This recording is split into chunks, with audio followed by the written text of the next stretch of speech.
Oi, pessoas, bem-vindos de volta ao canal Letras no Papel. Como o título do vídeo já propõe, eu vim trazer para vocês os livros que marcaram a minha infância, então aqueles livros que têm um lugar especial no meu coração. Se tudo der certo, esse vídeo vai sair na terça-feira, Dia das Crianças. Vai depender muito do tempo que eu vou demorar para editar esse vídeo. Mas antes de eu começar, eu queria explicar algumas coisinhas para vocês. Então, eu estou considerando aqui apenas os livros que eu li durante a minha infância, então até os 12 anos de idade, no máximo 13 anos de idade, que aí a gente já está beirando, já está começando a pré-adolescência. Então, aqui não vai ter livros como Harry Potter, por exemplo, que embora seja um livro que marcou a minha vida como leitora, como marcou a vida de muita gente, eu li ele quando eu já estava lá, já pré-adolescente para adolescente, então eu não vou considerar aqui nessa lista. Talvez vocês possam tirar daqui algumas recomendações que vocês possam ler junto com seus pequenos, com filhos, sobrinhos, enteados e afins. Ou não. Vamos ver.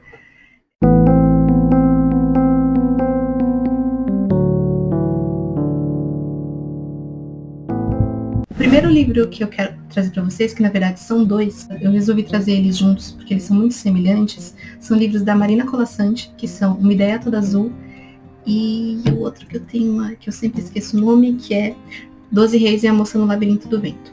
Ambos os livros, eles são livros de contos, então são contos bem curtos, vão lembrar um pouco contos de fadas, sem ser propriamente os contos de fada que a gente é acostumado, como Branca de Neve, Cinderela, tanana, tanana. Eles têm uma linguagem leve e bonita, meio poética, ele tem um desfecho bonito que realmente lembra um pouco contos de fada. Eu lembro muito de um conto em específico, que era A Moça Tecelã. Era uma moça que ela fazia bordados com o seu tear, e tudo que ela bordava se tornava real. Então ela não precisava se preocupar com bens materiais, porque ela estava com fome, ela bordava uma fruta ou algo assim, e ela podia comer. A casa dela tá um pouquinho mais cinza, precisa de um pouquinho de ânimo, ela bordava algumas plantas, aquele bordado se tornava real, pronto, ela tem as plantas dela. Em algum ponto na história, ela se sente muito sozinha e ela resolve então que ela está na hora dela ter um companheiro. Ela tem a grande ideia de bordar o seu companheiro perfeito. Então ela vai lá e faz o bordado do seu príncipe bonito, com chapéu e pluma e tudo mais. Terminado o bordado, da mesma forma que com as plantas e com os demais bens que ela borda, ele também se torna real. E o marido dela, ao perceber os dons da esposa, ele começa a crescer um pouquinho o olho. Então ele começa a se aproveitar desse dom da esposa. Então, a casa que a gente mora ela é tão pequena, acho que a gente merece uma casa maior. Não, por que você não borda? Então ela começa a bordar a casa maior que o marido dela quer. Eu acho que a gente podia ter cavalos, né? Um estábulo. Como é que a gente vai se locomover até o próximo vilarejo? Ela vai lá e borda os cavalos e o estábulo que o marido quer. Então ela passa noite após noite fazendo bordados para conseguir obter os bens materiais que o marido tanto almeja.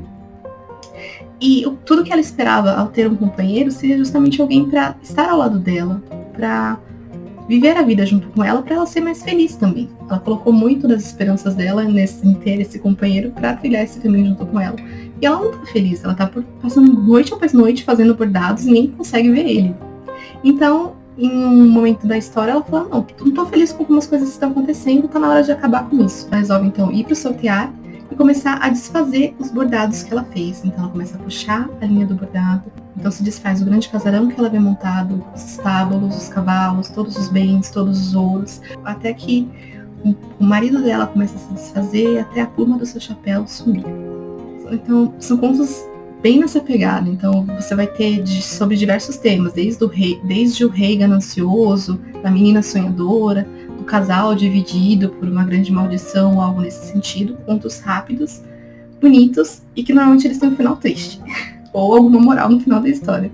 Lembra muito, não sei se vocês assistiam, também não sei se vocês são dessa época, eu lembro que na TV Cultura passava sábado, 4 horas da tarde, era tipo um filme ou um contos de fada, era bem essa pegada, eu acho que é bem próxima do que esses livros trazem. São livros super fininhos, muito gostosos de ler, dá pra você ler e reler diversas vezes. O próximo livro, esse eu tenho físico, tá aqui, é Contos Chineses. É uma edição muito bonita da Paulus, eu acho que essa daqui é uma nova edição. Eu acho que eles reimprimiram a edição. Vocês podem ver que então que eu lia durante a minha infância muitos contos, eu acho que é porque eles acabavam mais rápido, pode ser por isso. Eu não me recordo de contos específicos sobre esse livro, mas eu lembro que eu reli ele diversas vezes. Eu era uma criança super chata, eu falava, mãe, senta comigo pra ler um conto pra ti. E eu pegava algum desses contos e começava a ler, mas ele é bem semelhante a Uma Ideia Toda Azul, nessa questão de contos que sempre tem algum tipo de moral, ou tem finais assim que são um pouco mais tristes, né? Ou um pouco mais chocantes, que no final a pessoa morre. Adoro finais assim. Tá aqui, ó, meu gosto por esse tipo de final já começou por esses contos que eu lia durante a minha infância. E a edição é muito bonita, porque ela vai ter algumas figuras também que acompanham os contos, tá vendo? Os livros, eles têm uma letra bem grande, uma diagramação muito boa, então os contos cada um tem uma ou duas páginas, só pelos títulos, ó, Como o Fazendeiro Pão Duro comemorou o aniversário. Então é bem um livro que é mais fácil de você atrair uma criança, porque, olha, os contos têm uma ou duas páginas, acho que no máximo umas 5 páginas que eles têm. Muito bonito. Eu tenho um carinho muito especial por esse livro, porque eu gostava muito dos contos, eu lia e relia, mas tem também algumas histórias, assim, de namorados que estão separados, porque um apenas pode existir durante a luz do sol e o outro só pode existir durante a luz da lua, então eles só se encontram no momento do pôr do sol ou no nascer do sol, separados por uma margem de um rio, até que um deles resolve tentar atravessar o rio para poder chegar ao outro, e aí as coisas começam a desandar. Então tem muitos contos assim, né, nessa pegada, sabe? São histórias bonitas, curtas, fáceis de acompanhar e que eu guardo muito no meu coração, porque realmente eu me divertia muito lendo esses livros. O próximo livro que eu quero falar pra vocês eu também tenho físico, que é Marília, Marília. Não sei se vai dar pra vocês verem direitinho. É um livro bem curtinho, da editora Jabuti. Pelo que eu lembro dessa história, tá, gente? Porque eu li quando eu era criança. Eu tava beirando aos 13 anos de idade, aí dentro do limite que eu tinha falado pra vocês. Eu não reli esse livro, então eu tô trazendo aqui da minha memória o que eu lembro dessa história. Se tiver alguma coisa errada, a culpa não é minha, a culpa é da minha memória. Que não tá muito boa. Mas então, essa garota, né, que é a Marília, ela morava numa casa onde ela passou toda a infância dela, e os pais resolvem que é o momento deles mudarem de casa. Ela não quer mudar de casa, ela tá acostumada onde ela mora, ela gosta de onde ela mora, onde estão os amigos dela, onde tá a vida dela. Então, depois da escola, ou sempre que ela pode, ela retorna à casa dela, à casa antiga dela, pra ver se de alguma forma ela consegue se manter conectada àquele local, sabe? Então, é uma história muito relacionada ao amadurecimento dela, né, à adaptação de mudanças. E tem um rapaz que conhece ela nessa nova escola. Acho que ele vê ela um dia durante o intervalo. E ele começa a se interessar por ela, mas não se aprofunda muito nisso. É muito voltado para a personagem, para esse momento que ela tem que se adaptar a esse momento da vida dela, nessa mudança que ela teve de repentina. Basicamente é sobre isso, tá? O livro também tem algumas figuras, então por mais que ele seja fininho, ele ainda vai ter algumas imagens entre as páginas. Dá um pouco que mostra um pouco a atmosfera desse livro. E eu lembro que eu gostava muito dele. Era um livro um pouquinho melancólico por conta da tristeza que ela passava dessa mudança. Mas é uma leitura que eu gostei bastante. Também é de autora nacional, tá? Rosana Rios. Recomendo bastante, gente. O último livro que eu gostaria de trazer para vocês, eu também não tenho ele na minha biblioteca, e eu não me recordo qual foi a edição que eu li. Então provavelmente eu vou deixar a imagem de alguma das edições que eu encontrar aí na internet para que vocês deem uma olhada. O livro, ele se chama Édipo Rei. Ele é uma peça de teatro, bem aquelas peças de teatro assim, greco-romanas. Ele vai contar a história do Édipo. Vai começar pelos pais dele. Então quando a mãe dele foi dar à luz a ele, o pai perguntou a um oráculo o que era esperado da sua criança, né? O pai que seria o rei da cidadezinha aí, que eu não lembro qual era o nome da nação que ele era rei, tá?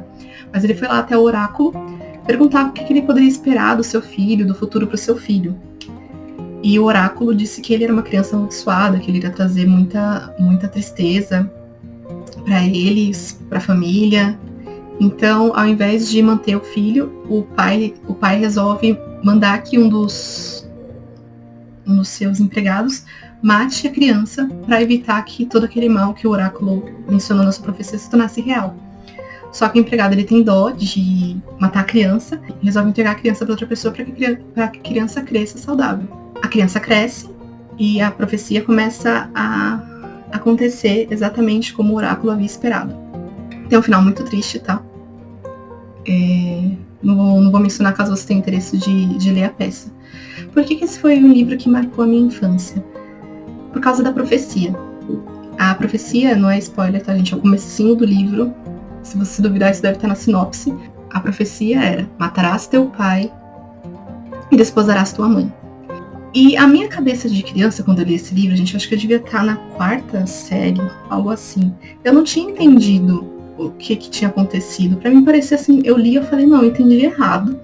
Eu não tô entendendo o que tá acontecendo aqui. Eu reli o livro. Aí eu vi que o que eu tinha entendido era exatamente aquilo. Então minha cabeça de criança não entendia incesto. O que é isso? Tá errado, tá estranho. Quando eu entendi o que tinha acontecido, aí eu pensei, gente, isso não pode não. Pode acontecer. Eu não contei pra ninguém que eu tinha lido aquele livro, porque eu achava que se minha mãe, meu pai ou minha professora soubesse que eu li um livro onde o cara casou com a mãe dele, eles iam brigar comigo e iam falar que eu tava lendo coisa errada. Sério, gente. Então, assim, acho que por conta dessa experiência que eu tive de ler um livro, não entender, depois eu entender, e depois na minha cabeça aquilo que eu li ser errado, acabou ficando gravado na minha memória. Por isso que ele foi um livro que marcou a minha infância. Então é isso, gente. Esses foram os livros que eu gostaria de trazer pra vocês. E eu também tô curiosa. Quais são os livros que marcaram a infância de vocês? Seja de uma boa forma ou de uma forma ruim. Coloca aí nos comentários que eu vou ficar muito feliz de saber. Se vocês puderem também se inscrever no canal e curtir o vídeo, ajuda muito na divulgação do canal. Vídeos novos saindo toda semana, se tudo der certo. Às vezes não dá. Me sigam também no Instagram, lá eu aviso sempre que tá saindo algum conteúdo novo no YouTube e tento postar coisas diferentes do que eu trago aqui pra vocês. E é isso, gente. Um grande beijo. Tchau, tchau.